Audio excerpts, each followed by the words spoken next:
સમાચારમાં વાત કરીએ તો ભુજમાંથી એસઓજી 41 લાખના કોકેઇન સાથે બે યુવકોની ધરપકડ કરી। કોડકી નજીક ઓક્સફોર્ડમાં રહેતા બે વ્યક્તિઓની કરાઈ ધરપકડ। મયુર રસિકલાલ સોની અને પંજાબના ગુરદેવસિંહની ધરપકડ કરાઈ। 41 ગ્રામ કોકેઇન સાથે 2 ગ્રામ અફીણ પણ જપ્ત કરાયું।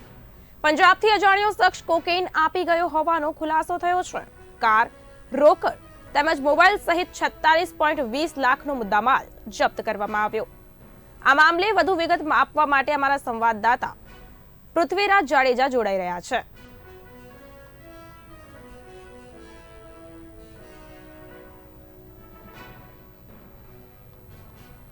જી, શું છે સમગ્ર વિગત?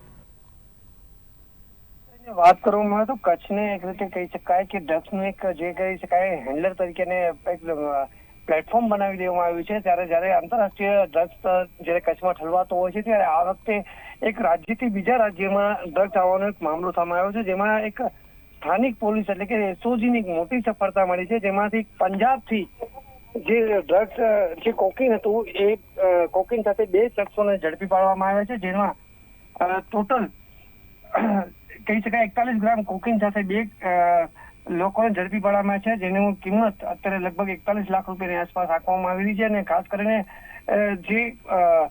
જે બે સ્થાનિક અને જે પંજાબી વ્યક્તિ છે ગુરદેવસિંહ કરીને એની પણ ધરપકડ કરી લેવામાં આવી છે। ખાસ કરીને આ ડ્રગ્સ છે તે કોઈ પંજાબથી વ્યક્તિ દેવા અહીંયા પહોંચાડવા માટે આવ્યો હતો અને ખાસ કરીને અત્યારે એની પણ તપાસ અત્યારે એસઓજી હાથ ધરી છે। અને ખાસ કરીને અત્યારે 4 વાગે પ્રેસ કોન્ફરન્સ રાખવામાં છે, જેમાં વધુને વધુ ખુલાસા થઈ શકે તેવી શક્યતાઓ છે।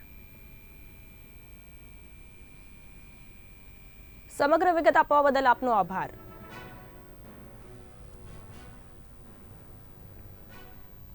કોકેનનો જથ્થો હાલ ઝડપી પાડવામાં આવ્યો છે। જણાવી દઈએ કે ઓક્સફોર્ડ નામની બિલ્ડિંગમાંથી આ જથ્થો ઝડપી પાડવામાં આવ્યો હતો। આ મામલે વધુ તપાસના ચક્રો ગતિમાન કરવામાં આવ્યા છે।